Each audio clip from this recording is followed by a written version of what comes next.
consideration. So it was solicited by the code enforcement officer.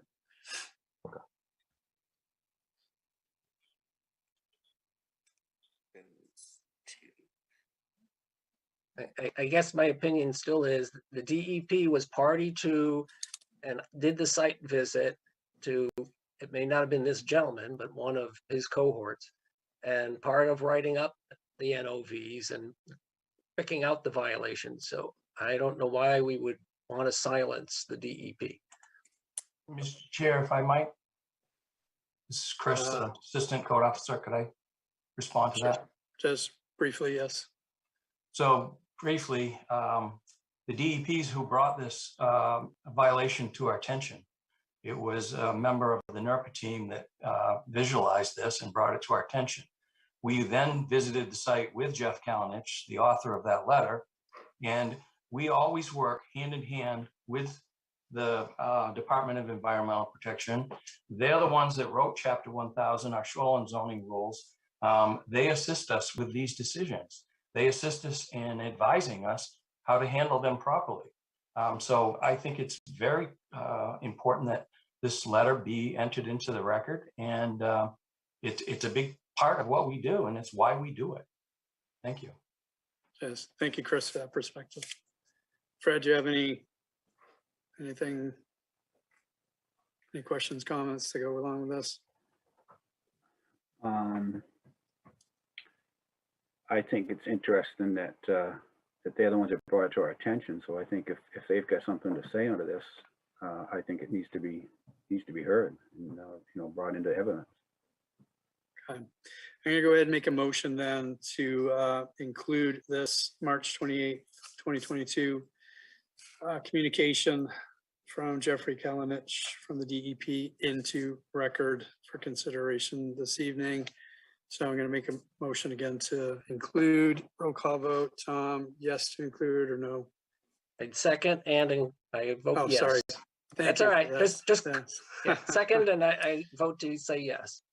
Thank you. Greg, yes to include or no?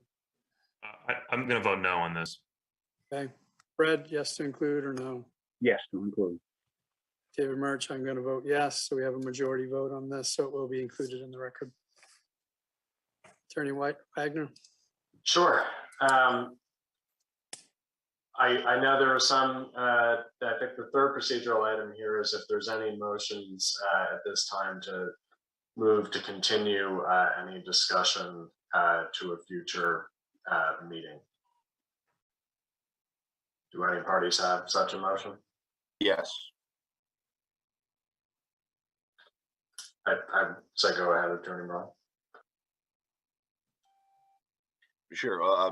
Mr. Chair, I think first and foremost, I would point out while they've been decided not to be included here, the facts and circumstances of this case have changed since the last time the board took this up, and it's only been approximately 30 days. That specifically is that everyone involved continues to work towards an amicable and by agreement resolution to this case. We have submitted new applications to the town. We've updated a remediation plan, which has been submitted. And that on its own, I think, speaks to involvement and engagement by the parties to this matter. And historically, these sorts of things are best resolved by the parties and by agreement. And so I would respectively, on behalf of Duran Excavating LLC, make that request to continue so that that process can continue to move forward. The other issue, which may or may not weigh on the board's mind, is that at this point, I haven't had opportunity to review everything that may be presented this afternoon. And I will admit that I myself provided several new documents. They were relatively modest in weight. I think they spoke for themselves generally, but I do know also that Attorney Wyckoff submitted what looks to be well in excess of over 100 pages of materials. I haven't had opportunity to review those, and so I worry that there's some due process issue there. and an opportunity for the respondents here to actually review and be fully prepared. And then finally, I would make the request, in court, we'd call it judicial economy, right? It's this idea that we want to do things as efficiently and effectively as possible. We're at 7:45 now. You have 5 of these separate appeals to take up tonight. I don't think any of us, right, would be surprised if this drags on to midnight. And then we would even see then the likely need to continue this on to a second date. And it seems to me that if that's the likely trajectory of this evening, and I think it is, what is most effective for all involved and most beneficial to hearing this case is to actually set this for a special date where we can agree and take an entire day, start in the morning, so that we have enough time to hear all of this in one setting, rather than breaking it up piecemeal or going to a time when we may have less engagement or capacity to consider the things that are put before us. And so for those 3 reasons, I would ask that this matter be continued and that a special hearing date be set for these appeals. So before we turn it over to the other attorneys to respond, can I just clarify, is your request to continue all 5 appeals or just those brought by Durant? I can only speak for the ones that were brought by Durant Excavating LLC. I expect that the other parties here tonight will echo this request. All right, thank you. Attorney Richard, I think you had your hand up. So I'll turn it to you with the chair. Is it okay with that? Yes, please. Thanks so much. Yes, I do echo that. And I will say I was ready, willing, and able to start tonight, and of course, we want to move this all forward. I will say, as the attorney, I did not. I know that these documents, and as Attorney Braun said, well over 100 pages of documents. Myself, I was not able to look at them. I came in at noon today, and I think it's really important to understand for the board what is at stake for all of our clients. We're talking about extraordinarily high fines, and in order to properly represent, my client, I would like at least an opportunity to eyeball what is being submitted. And so I do think it does raise a significant due process issue. I would also suggest to you that I would imagine that some of the folks on this board are working people and they didn't have an opportunity to go through them either. And so from an applicant standpoint, we want the board to have an opportunity to have fully digested these materials so that we can get a fair shot. The other thing I would say is, I am echoing Attorney Braun's suggestion that this begs for not a 7 o'clock hearing, that we have more time to go through these issues, particularly because, as Attorney Wagner said at the outset, the evidence and the documents and the testimony that's going to be elicited in each hearing is going to build, right? And so human memory is faulty. I want to make sure that we have an opportunity to all have time and the space to hear everything at the same time, if at all possible. The other thing that I would like to raise that has not been raised is the fact that Attorney Wyckoff had submitted several, I think 5 possibly, we've got 5 appeals, draft findings of fact. And while that is absolutely a reasonable and standard procedure for the parties to submit findings, they don't do it in advance. They do it, and the other party has an opportunity also to submit those findings. And so I think that for so many reasons, so many due process reasons, that to proceed when you have 2 counsel for both parties to these appeals saying they haven't had an opportunity to look at what has been submitted, and I would dare say the board hasn't either, that we really need to think about that. And so I would join Attorney Braun's request that this be postponed. And I also want to say that I think in doing so, it will allow the parties more opportunity to try to come to solution here, which I can certainly say on my client's behalf, that's what our dearest wish is. Attorney Wyckoff, do you have anything to add? I have a few things to say in response to that, yes. So first, let me start with the last item first. Earlier today, I did submit I submitted some PowerPoint presentations and Google Slides presentations that the town was intending to use to help the presentation today. Those incorporate things already in the record, and that was really to make things go easier today and to have it be more expeditious. And I provided those to everyone. In fact, that provides the other attorneys basically the opportunity to see what our presentation is going to be. We didn't have to do that. We did that for the convenience of the parties, and that's why we did that. And then with regards to the findings of fact and conclusions of law, yes, I did submit those, and the other parties could have too. That they chose not to was their choice. But the town did provide those. As Attorney Rachel pointed out, that is normal and reasonable and a common thing to have happen, and the town did that.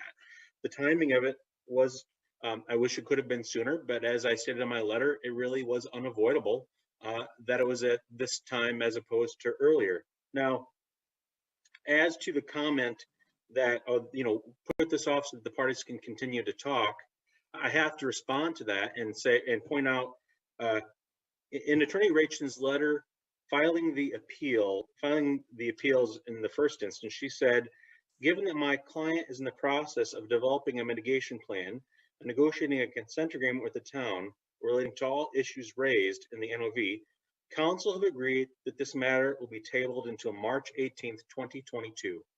Okay, we're here because that didn't happen.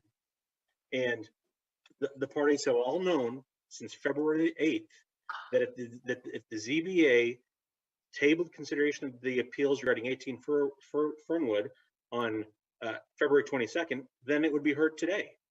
So a week ago, I let all the parties know that the town's position was that this appeal should proceed today. In the last week, no one raised any issue with that. No one raised an issue with the continuance. The town has spent time, money, and resources to prepare for this hearing today. The town is prepared to go forward. Beyond that, these notices of violation should be resolved as soon as possible. They represent serious and significant violations of the shoreline zoning ordinance. These violations need to be remedied as soon as possible. And this hearing is one of the first steps to make that happen. For those reasons, the town opposes any continuance of this. Mr. Chair. Very briefly, please. Yes, sir. First is that generally these deadlines and timeframes within which an appeal should be heard are for the appealing party's benefit, right? To make sure that we have opportunity to come before the board and be heard, so that the town can't put us off or some other governing body can't put us off in perpetuity. And so essentially these timeframes that are in question are for our benefit and protection. And we are indicating to the board a willingness to extend that a check and balance put in place to protect our interest. The second is I would just sort of speak to a risk of harm, and that would be that I think that there's more likely negative outcomes that could come from rushing this or having this run into the night and require additional days of hearings, as opposed to simply continuing this hearing off to a more reasonable time, which would afford the parties opportunity to continue their work. The findings of this board on their own don't speak to the remediation plan or the necessity of these parties to take the necessary steps to cure what defects exist. Those are happening and will continue to happen regardless of when this board hears this case and makes a decision. And so for those reasons, I would again echo and state my request to have this continued off to a special hearing date. So just to be aware, the Zoning Board of Appeals did meet on February 22nd. We were fully prepared to go through with reviewing the notices of violation, two of them, and town and representatives for QT and management controls indicated they would not be in attendance for that evening. So the board was ready to move forward. The board did make a decision to table both of those items. So we are fully prepared to meet on those items tonight. Also, I would let Attorney Rachel know that I also am very busy, but I have taken the time to review all the documentation. I do agree with Attorney Wyckoff that from what I saw, that the information he provided was already intended to be presented this evening. So I'm not feeling like we're behind the ball in terms of Where'd you mix those up, in my room? Yeah, but you have no plug for that, Sandy, we can hear you. Andy, we good. and it's already occupied. Too many plugs. You could have plugged. Sandy, you need to go to mute. Plugs. There we go. No, no, there you go. So, I'll take it to the board as I want us to all be sort of in agreement with this, but gentlemen, I am ready to move forward these tonight. We are all volunteers. We all have reserved time for every Tuesday night to do this. If it needs to go late, then it needs to go late. I am not of the impression that we need to set a special date to review all of these for that purpose. We have volunteered and have indicated that Tuesday nights, the last Tuesday of every month, we will do this. And so I'm ready to move forward with that without further delay. So that is my perspective on this. Gentlemen, I welcome your input, but I feel very strongly we need to move forward with these. This is Tom. I fully agree with you, David. I spent the time going through all of this. I agree that the presentations are just a summary of the violations and the photographic evidence to back it up. That's all those are in all those presentations. We need to move ahead. Agreed. Craig? Yeah, I'm fine with moving ahead. It seemed like there was two issues that were being brought up, and correct me if I'm mistaken, but it seemed like there was maybe an implied ask to have some sort of resolution outside of the appeal process that would be implied from a continuance. And the town's not, we're not considering that at all, are we, at this point? I'm not sure.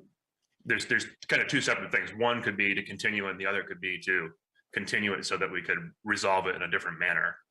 Am I understanding that correctly, what was asked?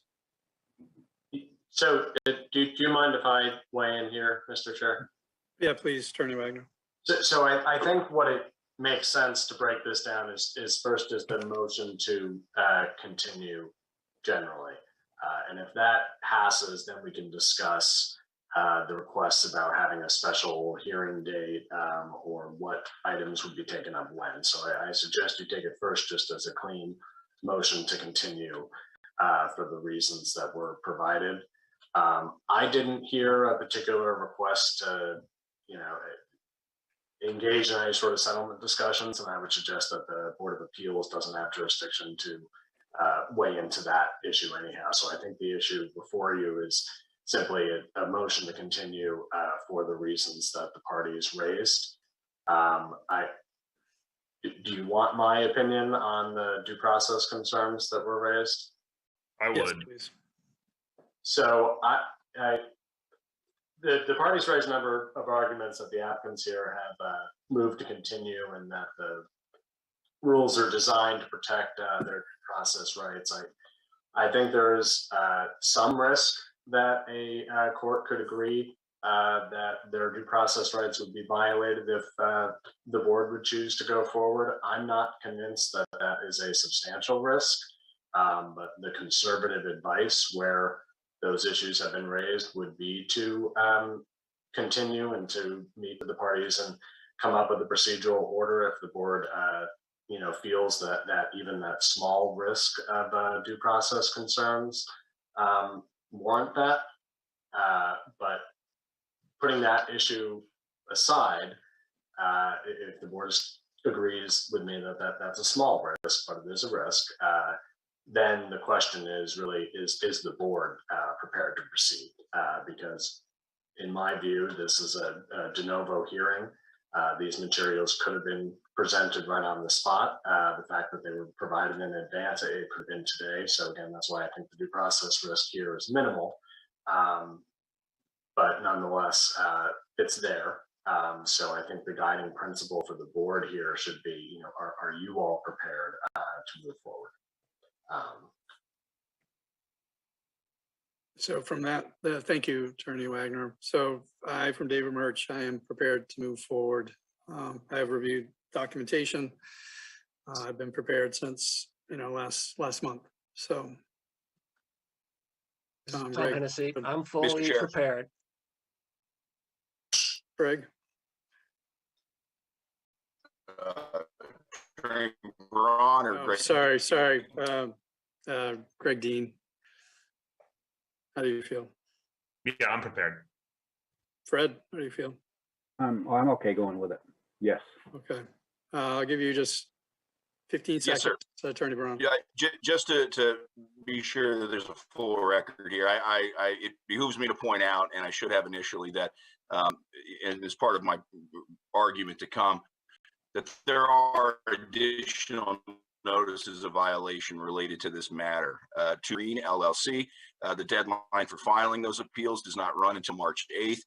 They relate exactly to these issues. In fact, they are almost identical carbon copies, but for some very nominal distinctions to those that were incorrectly issued to Durant Excavating LLC.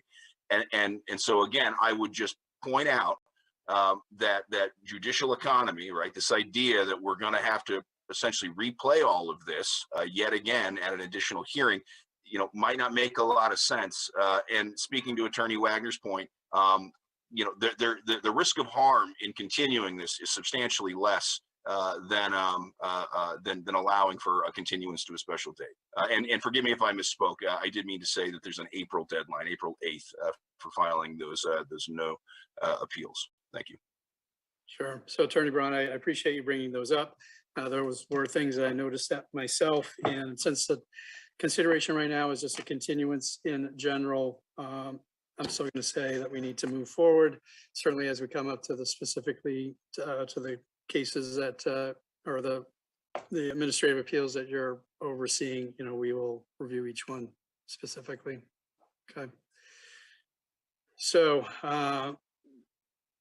Fred, I don't know if did we, I apologize. Are you all set to move forward with this evening? Yes, I am. Okay, so I don't even know if we need to make a motion. Do we need to make a motion, Attorney Wagner, to? I would suggest a motion since there was a request. All right, so I will make a motion that a move for a continuance, not for all of these cases this evening, not be considered. I Tom, second it. oh, thank you for I'm that. sorry, if I may, could we rephrase that to be denied? Yeah, denied. Okay, I'll sounds good. second that one too. All right. Tom, in favor of denying. I'm in favor. Greg, in favor of denying. In favor. Fred, in favor of denying. In favor. I, David Murch, also in favor of denying. So Attorney Wagner, do we have one last item to consider here? Sure. I think I'd like to give the parties an opportunity if there's I think it makes sense to I had previously considered whether we should address the timeliness of any applications up front, but I'm going to reconsider that and suggest that we take that up in turn on the appeals unless any of the parties feel strongly that we should address any of those objections up front. Okay, so my recommendation is that we take them up in turn. So that leaves me to, are there just any general procedural issues that are applicable to all the appeals that any of the parties would like to raise before the board now? Yes, and very quickly, and this is actually hoping to help with efficiencies. Because I am representing the appellants in 3 separate matters, and I think I heard you say this, Attorney Wagner, but I just want to confirm, just for the order of presentation, that what I'd like to do is make some introductory remarks that are applicable to all 3, so that just in the interest of efficiencies that we can do that. I heard that we're going to take everything one at a time, and I certainly honor that, but just to help try to move things along, I was hoping that would be appropriate, and also that I would ask officially that any testimony, evidence, et cetera, that is submitted in any of the appeals, because they tend to build on each other and they are factually related, that we can just agree that everything will come into the record and it can be used in any of the different appeals. And it's incorporated essentially by reference in the event, if there's an appeal of the decision, that the record is basically all of the evidence and testimony and documents relate to each of the appeals. Thank you. So I think everything that Attorney Rachelson is consistent with what I said, and if anything, just better clarifies what I said. So unless there's any objections to that, my recommendation to the chair is to allow that, to allow general statements that may be applicable to all the appeals. And then that way we'll at least be able to be more efficient as we move down the list. Do any of the other attorneys have anything else to say on that? No objection from the town. Okay. No Yeah, objection. I'm all for efficiency, so let's do it. Okay. So with that, I think we'll begin with the first appeal, Mr. Chairman. Yeah, very good. So moving on, old business administrative appeal, re-notice of violation issue 12/16/2021, applicant Ratchin Esquire on behalf of Management Controls LLC, location 18 Fernwood Road, Mat Lot Block 001-022-000, zone LRR2, description administrative appeal from notice of violation. This administrative appeal was tabled at our last meeting, so I need to have a motion to take it off the table. Can I get a motion for that, please? Motion to take it off the table. I will second. All in agreement to take off the table. Tom? In agreement. Greg? Agreed. Agreement? Fred, in agreement? I agree. David Murch also in agreement to take it off the table. We are unanimous in that. This is an application, gentlemen, that we discussed the timeliness of the filing. It looked like it may have been filed a little too late. We then understood through comments from the code enforcement officer that this was an agreed upon timing for the filing, so there was no lateness involved. We did open this particular administrative appeal up to public comments. The public comment we got was simply a butter who was interested in seeing what was going to go on for the evening. So we closed public comment at that time, although it was noted that we would, this tabling and untabling would also include public comment during the untabling. So we are all set to move forward with this. Unless I hear something different from Attorney Wagner, I am going to see for the appellants, if there's anybody ready to speak on behalf of this. Attorney Rachin, if you want to kick things off. I'd be happy to. Thank you, Mr. Chairman. So as I said, I'm going to be speaking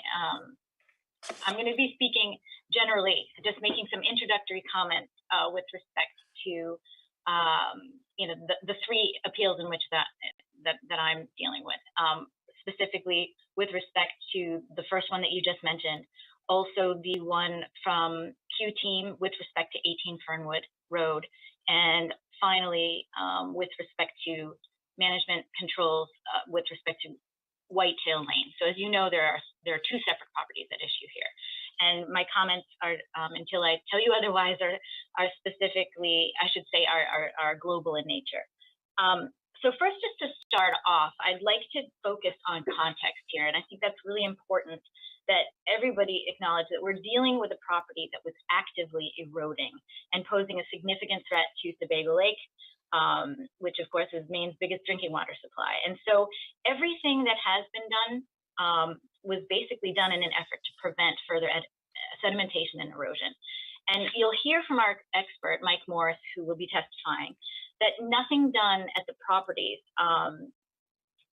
nothing was done at the properties that they would not otherwise have been entitled to do under the shoreland zoning ordinance had the proper permits been applied for. And again, we're being candid here that things weren't perfect, mistakes were made. But what we're talking about here is not all of the mistakes alleged were actually made, and that there is a tremendous amount of duplication of the named violations. And so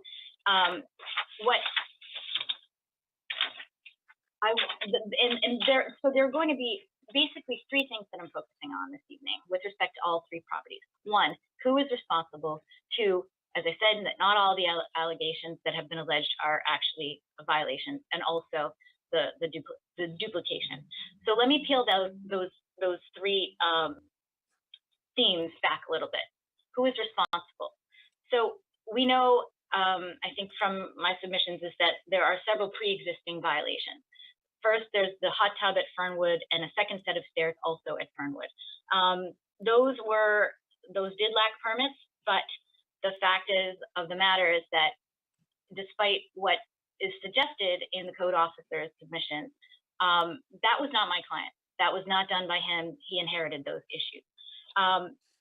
Also, I think what's really important, and am I allowed to share my screen? I just want to make sure I can do that. Am I allowed, do I have the technology to do that? Yes, you should be all set. Okay, so is everyone seeing what I'm bringing up here? Yes, we Yeah. see something for Bob O'Neill, Chair. Planning Yeah, Board. no, that's not it. I'm just, Okay. yeah. So back to the who is responsible piece. I think it's critical to make sure that everyone is aware that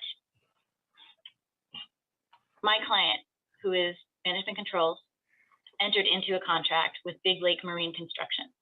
And Big Lake Marine Construction is known as an expert in shoreline stabilization projects. They hold themselves out that way, they advertise that way. And in this situation, you look at the contract. This is for the Fernwood Drive. I'll make it bigger so people can see. You will see that the very first line here is that Big Lake Marine will obtain all necessary permitting from the town and DEP. And scrolling down, you will see that that permit fee was a handsome fee, $6,000. That is for Fernwood. And again, I will also say that the same applies for the Whitetail property. This contract, similar language, Big Lake will obtain all necessary permits from the town and DEP, another $6,000 permitting fee for that. So I want to really highlight this because this is a situation, and I know in the packet that was provided, documents that posted online, there was a reference in one of the CEO's documents that it said that Mr. Buteau, who is the principal of Management Controls, possibly violated shoreland zoning ordinance in Harrison. And so as an initial matter, I think it's important to highlight that no court has ever determined that there was any such violation. There was a consent agreement, but there's no determination of violation. But that's really important because first, I think it informs this board that one would think, oh, he's a big violator and he's just taking this, not taking this seriously. But as a result of that experience, Mr. Buteau was extremely cognizant and conscious about making sure that he never had this problem again. And that is specifically why this contract, both of them, speak specifically and unequivocally to that point.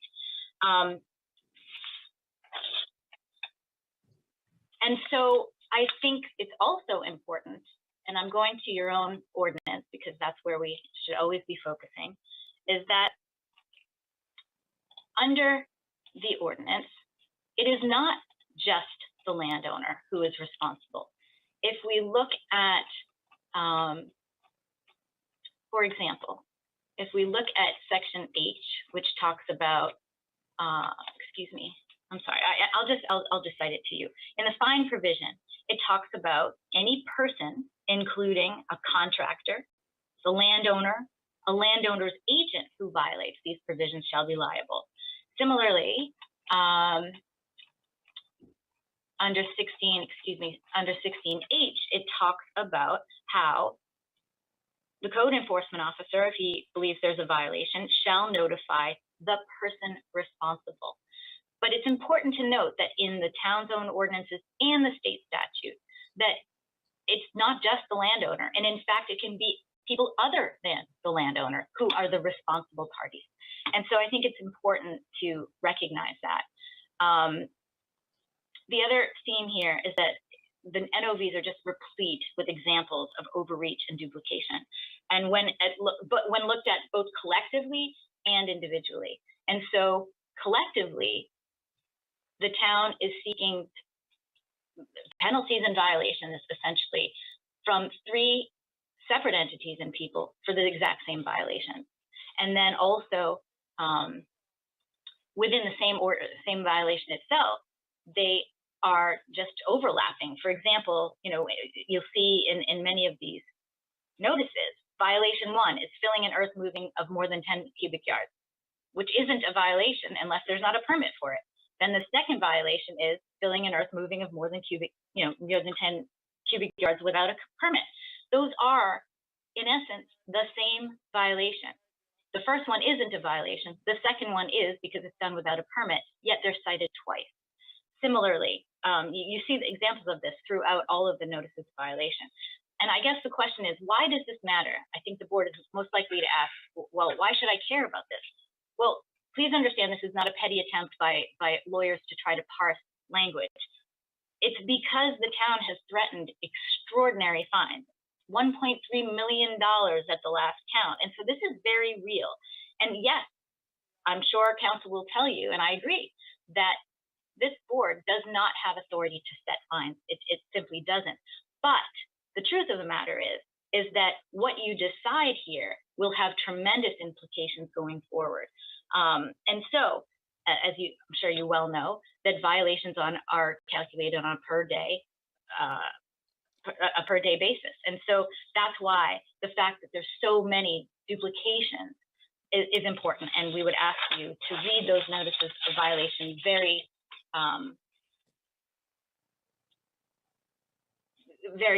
with very detailed eyes, because in fact there are lots of these duplications that we're trying to avoid. And another point which I am not going to belabor because I know that this board doesn't seem to be particularly open to it, but the fact has to be acknowledged that the appellants are working very hard and have hired excellent experts to come up with mitigation plans that will satisfy the town, even when we believe that not all of these things are actually violations. So let me just talk about the duplication piece. I want to break it down for you. So in the December 16th, 21 notice of violation, it alleges 15 different violations, many of which, as I say, are duplications of the same activity. And so what I want to be upfront with is that we stipulate that for the shoreland stabilization project, which this undoubtedly is that a planning board permit is required under both section 1417B and section 15C12 of the shoreland zoning ordinance. That both of these provide that permanent uses that extend beyond the normal high water, such as stabilization projects, require planning board approval. Okay, so we concede. We did not get those permits or that approval from the planning board and should have. But again, if you look at violations 5 and 11, they're exactly the same. They both cite a failure to get planning board approval. They can be collapsed. I also want this board to understand is that because planning board review for a stabilization project is what is required, that subsumes into it earth moving, filling, vegetation and tree removal.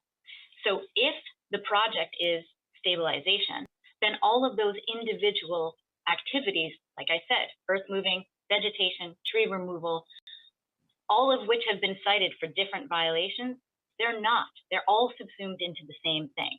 And I'll give you an analogy.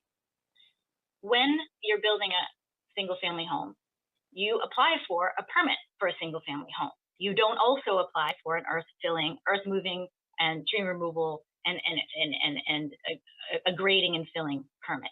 You simply apply for one permit. Same thing with the septic system. When you apply for a septic system, you don't apply for a earth moving and filling permit. So again, this is just example of the piling on that we're asking you to be judicious about. And so these are the kinds of issues that we're looking for you to look at. So both violations 1 and 2 in the notice should be stricken. Again, if you look at violations 7 and 8, and I should bring this up so you're looking at it.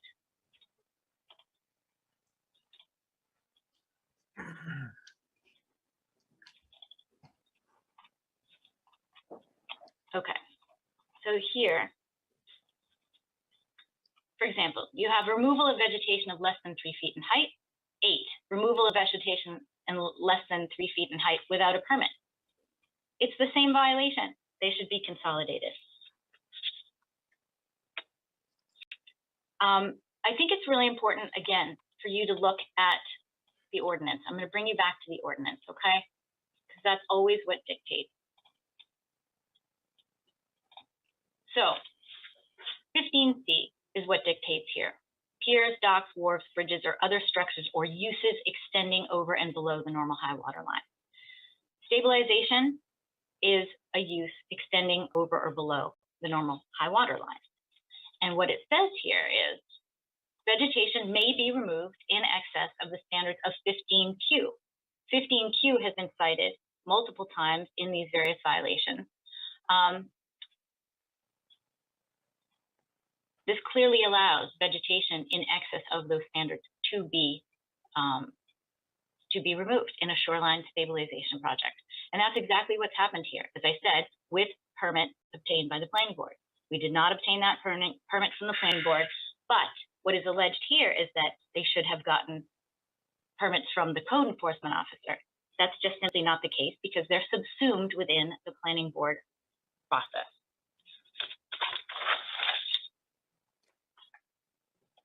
Again, there's allegations that 9 and 10, let's go back to this notice of violation.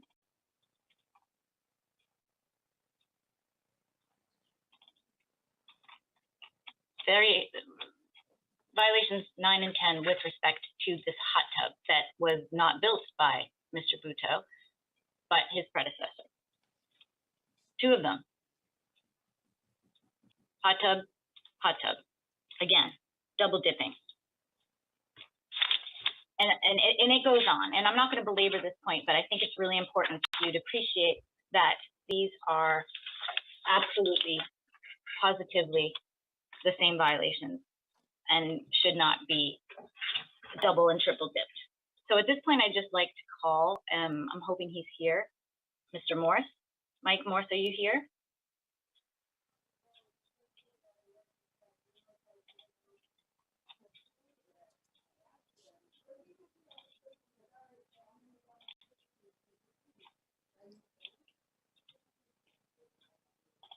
I'm having trouble seeing the participants. Mike Morse. I'm trying to get him. I just saw him. His video just turned on. There we go. Oh, thanks, Mike. I'm here, Leah. Thank you so much. Sure. So, if you would, Mike, if you could just tell us a little bit about yourself, your background. If you could talk about perhaps who you are, what you do. Start there. Sure. Good evening. My name is Mike Morse. I'm a land use consultant working with Archipelago, a firm in Portland, Maine. I have been with Archipelago for approximately 6 weeks. Prior to that, I had my own land use and zoning consulting business for approximately 3.5 years, working with the same regulations, the shoreland zoning, the DEP, various DEP regulations, and a few other municipal regulations as well. I work both with the private sector and also work with municipalities on various projects. Prior to having my own business, Morse Environmental Consulting, I worked for the Maine Department of Environmental Protection for a little more than 20 years. Number of years first handful of years were dealing with some of the other DEP specific regulations, the Natural Resources Protection Act, Site Location of Development Act, et cetera, et cetera.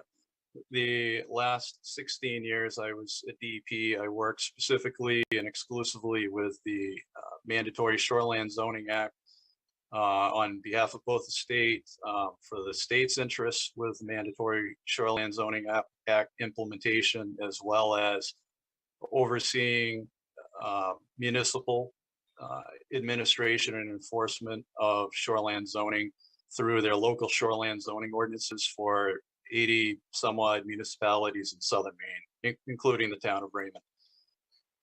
And so safe to say you're pretty familiar with shoreline zoning issues. Correct. Okay. And so how were you contacted to bring in, how were you brought into this project? Sure. I was contacted by Big Lake Marine Construction.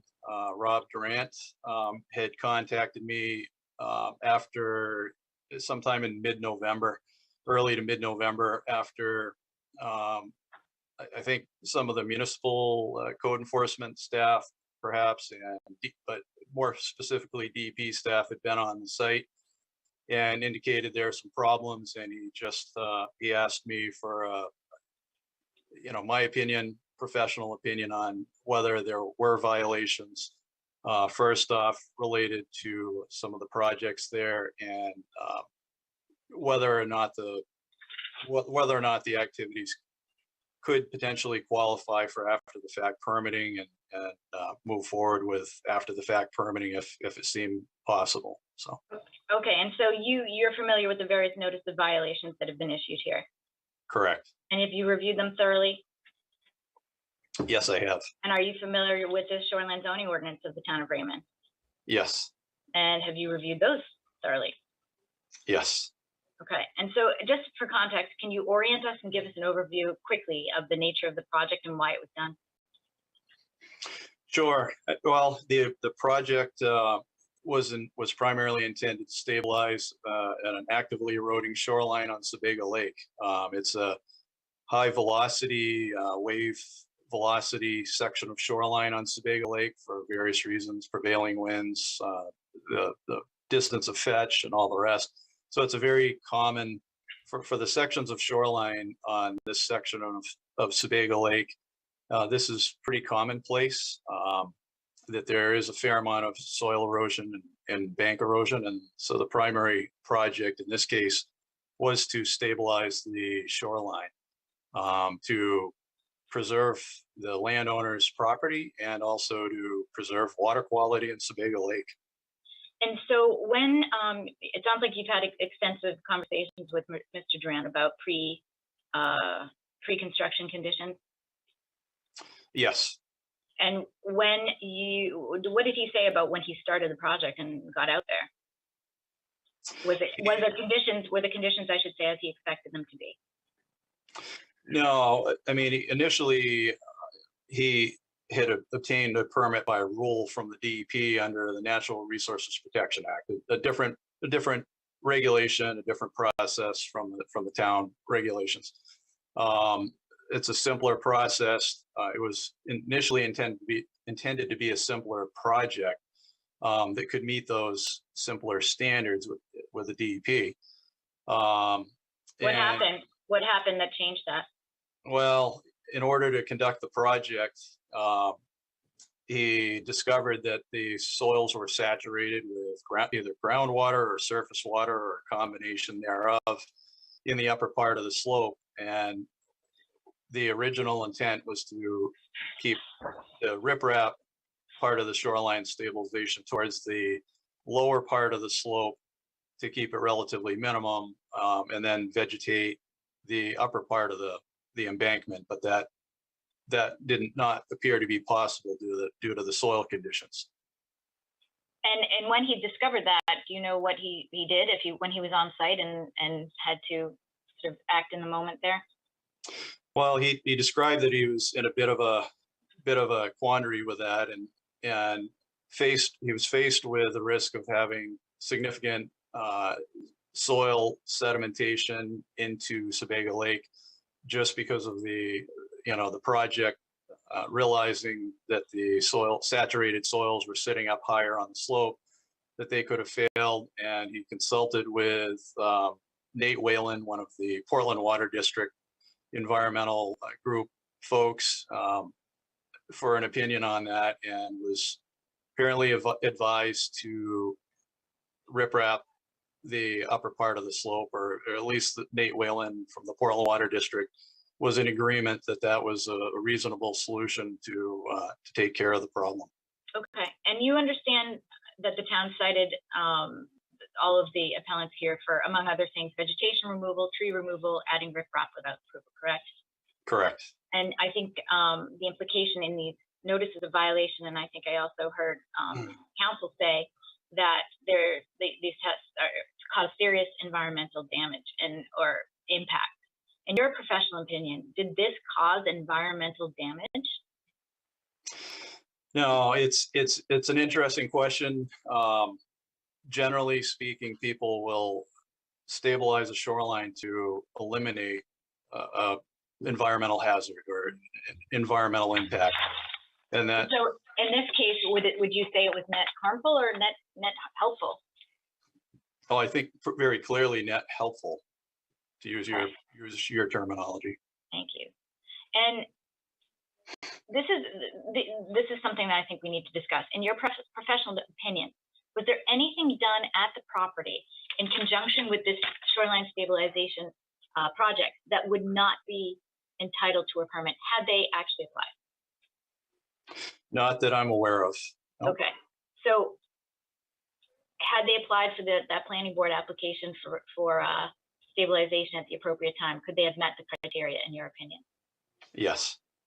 And not conceding that they had to do so, given that this is a stabilization project, had they applied for separate permit for earth moving and filling of more than cubic yards, would they have met the criteria? Yes. And not conceding that they had to do so, given that vegetation is part of, I should say vegetation removal is part of a shoreline stabilization project. Had they applied for a separate vegetation removal project, would they have met the criteria in your view? Yes. Similar question with respect to tree removal. Had they applied for that separate removal permit for trees, would they have met the criteria? Yes. And I understand there's some issue around hazard trees that require consultation with the code enforcement officer. In your view, would the trees at issue have met the definition of hazard tree?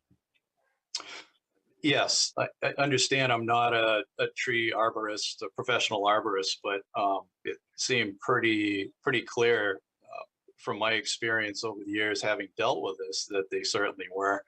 But they did have a licensed arborist who was qualified to make these determinations, identify hazard trees as well.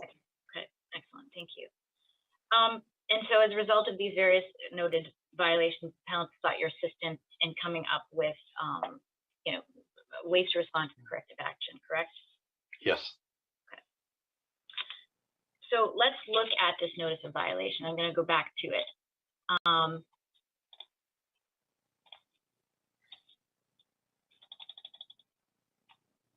If we look at violations 1 and 2, this cites filling in earth moving more than 10 cubic yards. The second one, filling in earth moving more than 10 cubic yards without a permit. And it cites section 1430 of the land use table, correct? Yes. And in your view, is this the requirement that applies to shoreline stabilization projects? No, again, to your comment a little earlier, Leah, generally speaking, and pretty much any municipality I've ever done any work in, if you apply for a shoreline stabilization permit through a planning board, then that is presumed to include all these, I'm going to say, accessory activities, such as the vegetation that needs to be removed in order to conduct the stabilization, the filling and earth moving to conduct the stabilization. It's filling and earth moving, for instance, if you look at the land use tables, is its own standalone land use item. I'll I'll go to that. And so Scroll to your down. point, yep, you're talking about clearing and removal of vegetation for activities other than timber and harvesting, correct? Correct. And then that was number 5. And what we're talking about here, if I understand you, I'll direct your attention to 17B. Is that what you're referencing?